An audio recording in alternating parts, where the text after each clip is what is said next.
Hello guys, ఇవాళ మనం C++ standard template లైబ్రరీలో స్టాక్స్ కాన్సెప్ట్ని డిస్కస్ చేయబోతున్నాం. స్టాక్స్ జనరల్గా లాస్ట్ అండ్ ఫస్ట్ అవుట్ ప్రిన్సిపల్ని ఫాలో అవుతుంది. అంటే లాస్ట్లో ఏ ఎలిమెంట్ అయితే ఇన్సర్ట్ చేస్తున్నామో అది ఫస్ట్ డిలీట్ చేస్తున్నాం. C++లో స్టాక్ అనే లైబ్రరీని ఇంపోర్ట్ చేసుకోవడం కోసం మనం #include of stack అనే సింటాక్స్ని యూస్ చేస్తాం. అండ్ స్టాక్ని డిక్లేర్ చేయడం కోసం స్టాక్ యొక్క టైప్ని మెన్షన్ చేస్తాం. స్టాక్ ఈ కేసులో స్టాక్ ఆఫ్ ఇంట్ అంటే ఇంటీజర్ స్టాక్ క్రియేట్ అవుతుంది. అండ్ ఈ కేసులో స్టాక్ ఆఫ్ స్ట్రింగ్ అంటే స్ట్రింగ్స్ యొక్క స్టాక్ క్రియేట్ అవుతుంది. అండ్ స్టాక్ ప్రొవైడ్ చేసే ఇన్బిల్ట్ ఫంక్షన్స్ ఏంటంటే ఎంప్టీ ఫంక్షన్ స్టాక్ అనేది ఎంప్టీయా కాదా చెక్ చేయడానికి యూస్ చేస్తాం. సైజ్ ఫంక్షన్ స్టాక్ యొక్క కరెంట్ సైజ్ని రిటర్న్ చేస్తుంది. టాప్ ఫంక్షన్ స్టాక్ యొక్క టాప్లో ఉన్న ఎలిమెంట్ని రిటర్న్ చేస్తుంది. పుష్ ఫంక్షన్ స్టాక్ యొక్క టాప్లో న్యూ ఎలిమెంట్ని ఇన్సర్ట్ చేస్తుంది. పాప్ ఫంక్షన్ స్టాక్ యొక్క టాప్లో ఉన్న ఎలిమెంట్ని రిమూవ్ చేయడానికి యూస్ చేస్తాం. అండ్ ఈ ఫంక్షన్స్ అన్నిటికీ పట్టే time complexity big O of 1.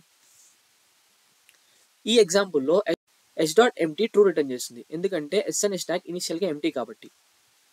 h.push of 10 అంటే స్టాక్లో 10 పుష్ అవుతుంది. h.push of 20 అంటే 10 పైన 20 అనేది పుష్ అవుతుంది. అండ్ h.top యాక్సెస్ చేసినప్పుడు 30 అనేది అవుట్పుట్ కింద వస్తుంది, ఎందుకంటే మనకు స్టాక్లో 30 ఉంది కాబట్టి. అండ్ h.pop అన్నప్పుడు స్టాక్లో ఉన్న 30 అనే ఎలిమెంట్ రిమూవ్ అవుతుంది. Thank you for watching our video.